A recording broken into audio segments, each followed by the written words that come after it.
Okay, I really want to talk about the dynamic between these two characters in this scene and why this conversation was so crucial to both of their growth. Conrad Fisher's primary struggle in this story has been feeling safe enough to open up and be vulnerable with the people he loves. Since he was a child, Conrad has constantly been parentified, pedestalized, treated like the golden child of his father, and has been made to feel responsible for all of the other children because he was the oldest, not just because of Adam's parentification of him, but also in the way that the other children themselves seem to have adopted this belief. Everyone always expected Conrad to always have it together. He could never make mistakes, and he was always responsible for other people's problems. Even in his relationship with Jeremiah, anything that goes wrong with Jeremiah's life or any attention that Jeremiah is lacking from Adam or from others, he blames on Conrad. Belly has also pedestalized Conrad from the time she was a little child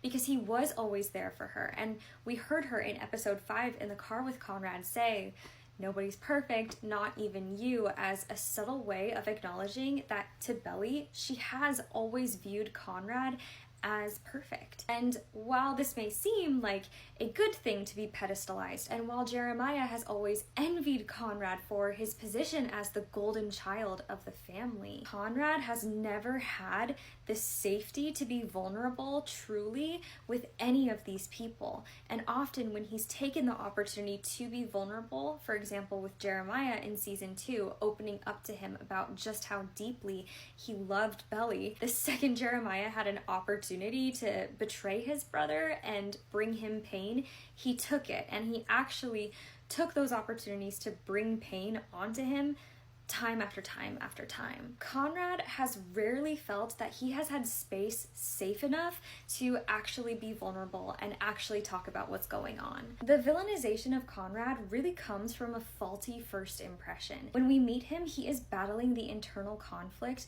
of carrying not only the secret of his mother's impending death, but also the secret of his father's infidelity.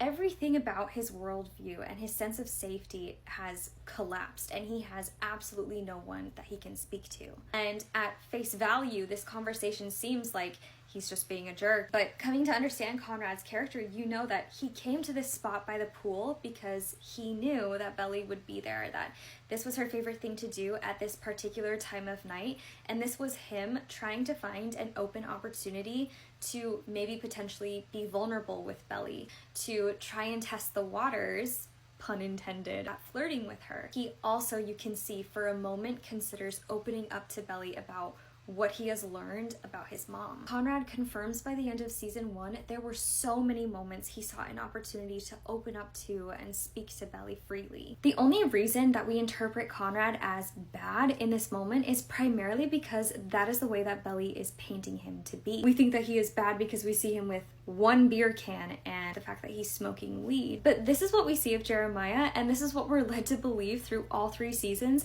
is pretty quintessential to his personality. From the beginning of season 1, he has also been smoking weed. These things are fine for Jeremiah to do, and he does these things without criticism. In fact, when Conrad interrupts Belly's date, Jeremiah is the one driving the car, but he faces no criticism for interrupting that date, nor does he face any criticism for interrupting Belly's birthday dinner to make fun of her and Cam the entire night and to publicly humiliate her at Nicole's party. It's really only Conrad who faces the wrath of Belly, and this is not because Conrad has done something worse than Jeremiah. In fact, I find that most times Jeremiah will do the same behavior as Conrad, only 10 times more excessive. Belly just holds Conrad to a higher standard of perfection, and this isn't fair. The times that Conrad tries to open up to Belly, he pulls back only when Belly shuts him down. Conrad's happiest moments were when he was talking on the phone to Belly and finding the safety to be more and more vulnerable with her. In this moment in their relationship, Conrad still had hope his mom could survive. But I think we can see the break in their relationship when Conrad comes to understand that his mother is dying, and he no longer feels that safety to be fully vulnerable here with Belly. When he tries at first to tell her, Belly immediately responds with denial. Conrad's deepest fear is looking weak in front of Belly.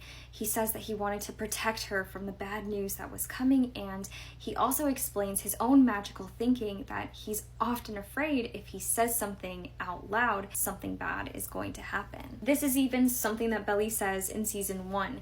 Bad things happen when you try to talk to me. And I think that this has instilled in Conrad this belief that if he makes so much as one wrong move, everything will fall apart.